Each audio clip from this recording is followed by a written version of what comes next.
बिस्मिल्लाह रहमान रहीम। अस्सलाम वालेकुम नाज़रीन, मैं हूं डॉक्टर अली और आप देख रहे हैं मेरा फेसबुक और यूट्यूब चैनल। नाज़रीन, यूरोप और अमेरिका के दरमियान अब आर या पार वाली सिचुएशन है।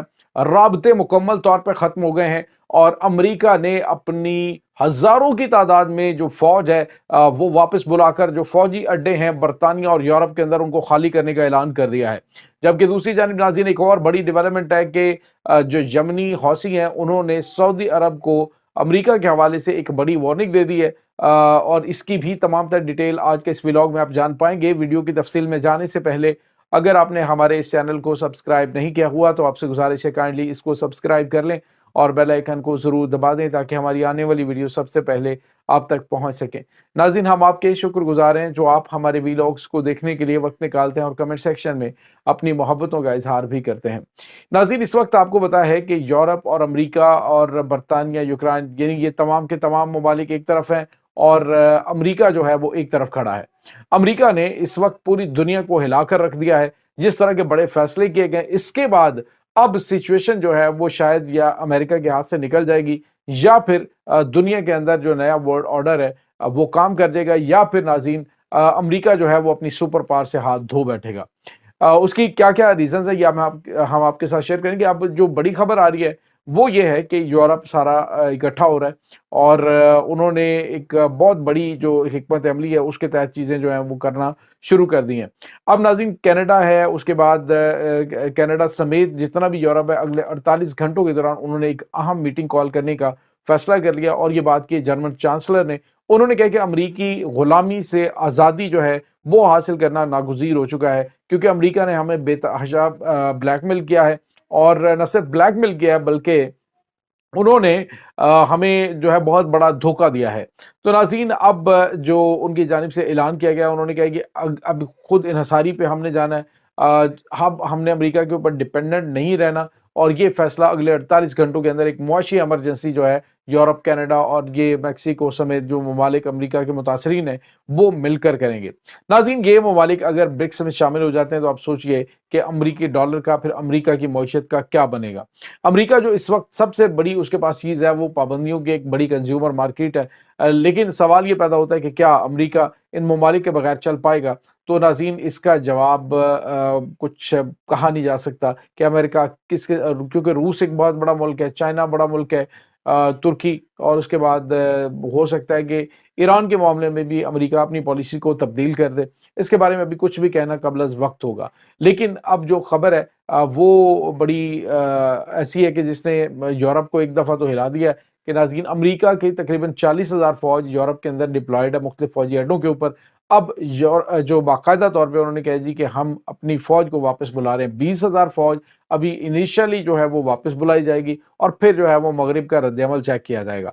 उसके बाद देखा जाएगा कि आया अमेरिका जो है उसे अपनी फ़ौज को वापस भेजना है या फिर अपने फ़ौजी अड्डे जो हैं खाली करके मुकम्मल तौर पे वहाँ से इनखला कर देना है। नाज़रीन, यहाँ पे आपको ये बताते चलें कि अमेरिका फ़ौरी तौर पे इनखला इसलिए नहीं करेगा क्योंकि उसने अपने फ़ौजी अड्डों के ऊपर काफ़ी ज़्यादा पैसा खर्च किया हुआ है। जिस तरह से अफ़गानिस्तान के अंदर अब वो कह रहे हैं जी हमारी बगराम एयरबेस हमने कब्जे में लेनी है, फ़ौजी असला वापस लेना है और अफ़गान तालिबान बात मान नहीं रहे। अफ़गान तालिबान कह रहे हैं ये हमें गनीमत में मिला हुआ है, अगर आपको बगराम चाहिए या फिर इस पे दावेदार हैं आप इस असलहे के ऊपर तो फिर हमें पिछले 20 साल में जो अफ़गानिस्तान के अंदर डिस्ट्रक्शन आपने की है, जितने लोगों को मारा है फिर हमें उसका हिसाब और उसका मुआवजा चाहिए।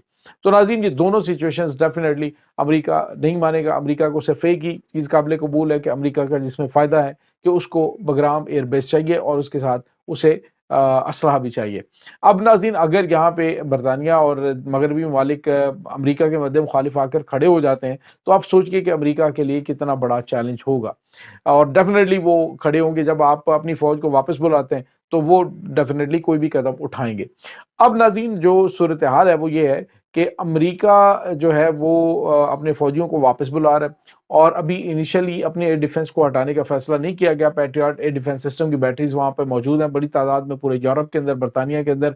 अब नाज़रीन यूक्रेन के अंदर भी तकरीबन 109 के करीब मुख्तलिफ एरिया के अंदर ये इनके एयर डिफेंस सिस्टम्स मौजूद हैं। अब सवाल ये पैदा होता है कि क्या अमेरिका अपने एयर डिफेंस सिस्टम हटाने जा रहा है। तो ये नाज़रीन बहुत हद तक दुरुस्त है कि अमेरिका अपने एयर डिफेंस सिस्टम हटा लेगा।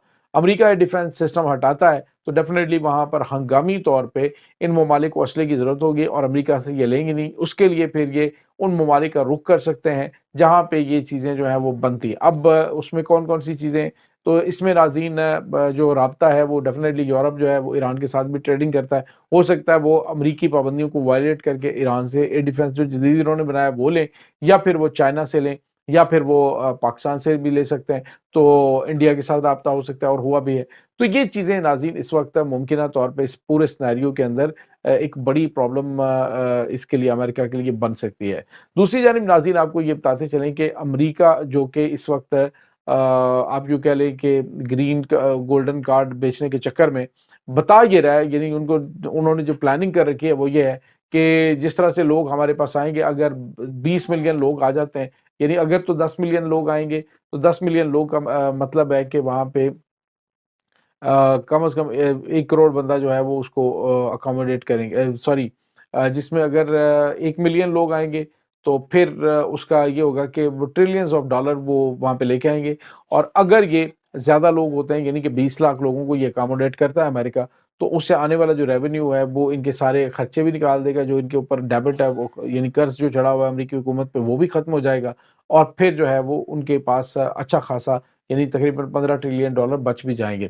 تو یہ اس کی پلاننگ اس وقت چل رہی ہے. امریکہ کوشش یہ کر رہا ہے کہ زیادہ سے زیادہ لوگوں کو یہاں پہ کھینچ کے لائے، لیکن سوال یہ پیدا ہوتا ہے کہ اگر ان کی پالیسی یا پھر ان کی حکمت عملی کامیاب نہ ہوئی تو پھر کیا ہوگا؟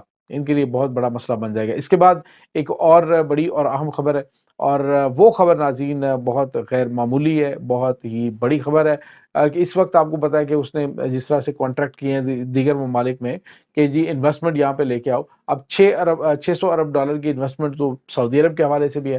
اب یمن کے جو حوثی ہیں انہوں نے سعودی عرب کو وارن کیا. انہوں نے کہا کہ یوکرائن کے معاملے کو دیکھنے کے بعد تمہیں ہوش کے ناخن لینے چاہیے کہ خطے کے اندر امریکہ کی موجودگی کو بڑھا کر یا پھر ان پہ اتنے بڑے لیول پہ انویسٹمنٹ وہاں پہ کر کے تو تم جو ہے وہ صحیح معنوں میں اپنے ملک کا بیڑا غرق کروا لو گے. اور یمنیوں نے انہیں میسج دیا ہے کہ امریکہ کی جو یاری ہے وہ جس طرح سے اس نے یوکرائن کے ساتھ کیا تمہارے ساتھ بھی کل کو ایسا ہو سکتا ہے. لہٰذا بہتر ہے کہ امریکہ سے پیچھے ہٹو. امریکہ سے پیچھے ہٹو گے تمہارے ساتھ ہماری کوئی دشمنی نہیں ہے، ہمارا مسئلہ امریکہ کے ساتھ ہے. تو یہ ناظرین اس وقت تازہ ترین معاملات چل رہے ہیں. اس وقت تازہ ترین تفصیلات یہ ہیں کہ چیزیں جو ہیں وہ کافی زیادہ جو ہے بہت تیزی کے ساتھ اور بہت بڑی بڑی ہو رہی ہیں. امریکہ کے صدر ڈونلڈ ٹرمپ جو جنگ بند کروانے کا دعویٰ کر رہے تھے، اب یہ لگتا ہے کہ اس سے بھی بڑی اور خوفناک جنگ بلکہ تیسری عالمی جنگ شروع ہو سکتی ہے، جس میں روس اور امریکہ ایک طرف کھڑے ہوں گے، روس امریکہ چائنا ایک طرف کھڑے ہوں گے، اور اس کے بعد ناظرین جو دیگر ان کے امریکہ اور اس کے یورپ اور برطانیہ جو ہے وہ ایک طرف کھڑے ہو کے ان کے لیے ایک بہت بڑی مصیبت، ایک بہت بڑا چیلنج کھڑا کر سکتے ہیں. یہ ناظرین اس وقت تازہ ترین اپڈیٹس ہیں. اس تمام صورتحال کے بارے میں آپ کا کیا کہنا ہے؟ کمنٹ سیکشن میں اپنے خیالات کا اظہار ضرور کیجیے گا. انشاءاللہ بہت جلد ملتے ہیں ایک نئی ویڈیو میں. تب تک کے لیے اپنا بہت سارا خیال رکھیے گا. اللہ وارث.